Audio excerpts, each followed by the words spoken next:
හොඳයි. අද අපි කතා කරමු සංඛ්‍යා පාද ගැන. ප්‍රධාන වශයෙන් සංඛ්‍යා පාද වර්ග 4ක් තියෙනවා. පළවෙනි එක තමයි ද්විමේය සංඛ්‍යා පාදය, දශමේය සංඛ්‍යා පාදය,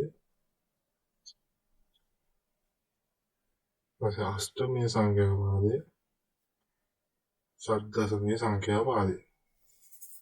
ද්විමේය කියලා කියන්නේ දෙකේ පාදයේ 1 සහ බිංදුව තමයි ඊට අයත් වෙන්නේ.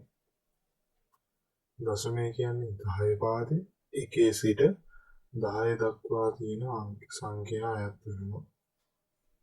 අෂ්ටමය සංඛ්‍යා පාදයේ 1 සිට 8 දක්වා ඇති සංඛ්‍යා සියල්ලම අයත් වෙනවා. ෂඩ්දශමී සංඛ්‍යා සාදාසේ පාදයේ 1 සිට 15 දක්වා ඇති අගයන් අයත් වෙනවා. එතකොට විශේෂ කාරණාව තමයි ෂඩ්දශමී සංඛ්‍යාවල 10 සිට 15 දක්වා අපි ඉංග්‍රීසි අකුරු භාවිතා කරනවා.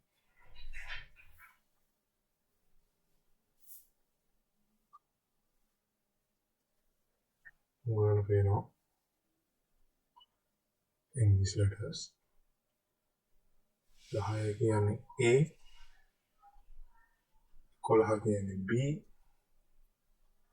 12 කියන්නේ C, 13 D, 14 E, 15 F. මේ ආකාරයට 16 පාදයේ සංඛ්‍යා අපි ඒ විදිහට 10 සිට 15 දක්වා අපි ඉංග්‍රීසි අකුරු වලින් වර්ග කරනවා.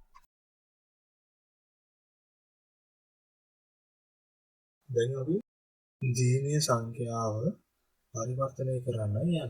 මේ ද්විමේය සංඛ්‍යාව ගත්තාම අපිට පුළුවන් දශමයේ බවට පරිවර්තනය කරන්න, අෂ්ටමයේ බවට පරිවර්තනය කරන්න. ඊට පස්සේ ද්විමේය සංඛ්‍යාව ෂඩ්දශමයේ බවට පුළුවන් පරිවර්තනය කරන්න. දශමයේ කියන්නේ 2 පාදේ, අෂ්ටමයේ 8 පාදේ, ෂඩ්දශමයේ කියන්නේ 16 පාදේ. දැන් අපි ද්විමේය 10 පාදේ සංඛ්‍යාවට පරිවර්තනය කරමු. මුලින්ම අදාළ ද්විමේය සංඛ්‍යාව අපි ද්විමේය සංඛ්‍යාවේ තිබෙන අගයන් මේ විදිහට ඈඩ් කරලා ලියා ගන්නවා. ඊට පස්සේ දෙකෙහි බල ඊට යටින් 15න් ලියා ගන්නවා.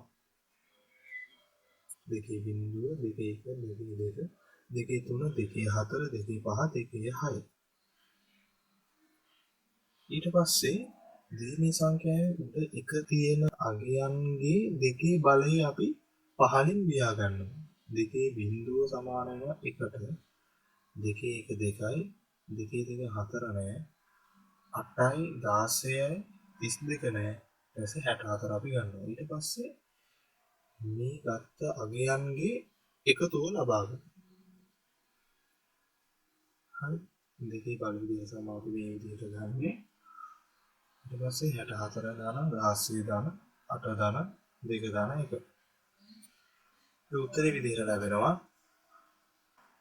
91 කියලා අගය. හරි. එතකොට මේ 91 සමාන වෙනවා අපි මේ මෙතන ලියලා තියෙන ද්විමේය අගයට. මෙන්න මේ විදිහට 91 සමානයි අදාළ ද්විමේය අගය මේ විදිහට උත්තරේ විදිහට ලියන්න ඕනේ. දෙකේ පාදේ පාද අනිවාර්යෙන් සටහන් කරන්න ඕනේ. 10 පාදයේදී දෙකේ පාදයේදී කියලා.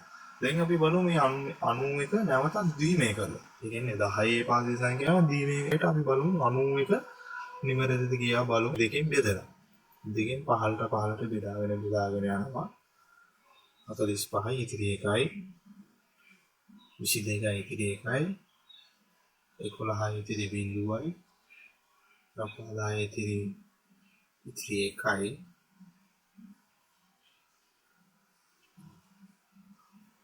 දේවරා 4යි ඉතිරි 1යි. හරි දේවරා 1ට දේවරා 1 2යි ඉතිරි බිංදුවයි. දැන් 15 සිට ඉහළට අදාළ ද්විමේය අගය මෙන්න මේ විදිහට ලියනවා. 1.1 දැන් බලමු අපි අපිට 91 බෙදලා ආපු ද්විමේය අගයයි අපි පරිවර්තන කරමු ද්විමේය අගයයි එකට සමානයි. හරිද? ද්විමේය සංඛ්‍යාව දශමයේ බවට පරිවර්තනය කරලා නැවත දශමයේ සංඛ්‍යාව ද්විමේය බවට පරිවර්තනය කරන්න පුළුවන්. හරි දැන් අපි ද්විමය සංඛ්‍යාව අෂ්ටමය සංඛ්‍යාව බවට පරිවර්තනය කරමු. මුලින්ම අපි ද්විමයගේ මේ විදිහට ලියා ගන්නවා. ඊට පස්සේ ද්විමයගේ අගයන් ඈඩ් කරලා මේ විදිහට ලියා ගන්නවා. ඊට පස්සේ තුනේ ගොඩවල් වලට අපි මේක වෙන් කරගන්නවා. ඊට පස්සේ අපි මේ තුනේ ගොඩවල් වලට 421 දානවා. 421 මේ තුනේ ගොඩ යටින් මේ විදිහට ලියා ගන්නවා. මම පැත්තේ සිට දකුණට. 420. ඊට පස්සේ මේ 421ට අයත් වෙන අගයන් ටික පහලින් ලියා ගන්නවා. උඩ 1 තියලා තියෙනවා නම් ඒ 2 සහ 1 එකතු කරලා යටින් ලියනවා. 2 සහ 1 එකතු කරලා යටින් ලියනවා. ඊට අන්තිම එකේ 1 විතරයි අපි ගන්න.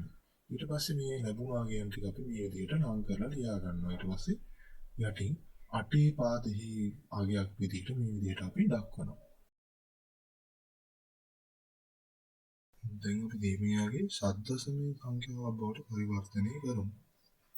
මුලින්ම අදාළ ද්විමයගේ ඈඩ් කරලා ලියා ගන්නවා. ඊට පස්සේ හතරේ ගොඩවල් වලට අපි වෙන් කරගන්නවා. ඊට පස්සේ 8421 වෙන් කරගත්ත ගොඩ ඇතුලේ යටින් මේ විදිහට වමේ සිට දකුණට ලියා ගන්නවා. 8421 ඊට පස්සේ ද්විමයගේ එක ඇති එක සඳහන් වෙලා තියෙන ස්ථානයන්ගේ 8421 අගේ අපි මේ විදිහට යටින් ලියා ගන්නවා. 8 2 1 ඊට පස්සේ මෙතන 4 2 නැහැ බිංදුව. ඊට පස්සේ 4 1යි 5 ඊට පස්සේ 8යි 10යි 1යි 11 අපි අගේ ලබා ගන්නවා. ඊට පස්සේ අදාළ එකතු කරගත්ත අගයන් ටික අපි ලං කරලා ලියා ගන්නවා. එතකොට ලං කරලා ලියා ගන්නකොට 11 කියන අගේ අපි ඉංග්‍රීසි අකුර ලබා ගන්න ඕනේ. ඒ නිසා අපි මේ විදිහට පහළට ABC කියලා ලියලා ආගේ ලබා ගන්න. එතකොට 11 කියන්නේ B. ඊට පස්සේ 5යි B 16 පාදයේ කියලා අපි මේ විදිහට පහළින් ලියා ගන්නවා. පාදයේ අනිවාර්යයෙන්ම සඳහන් කළ යුතුයි.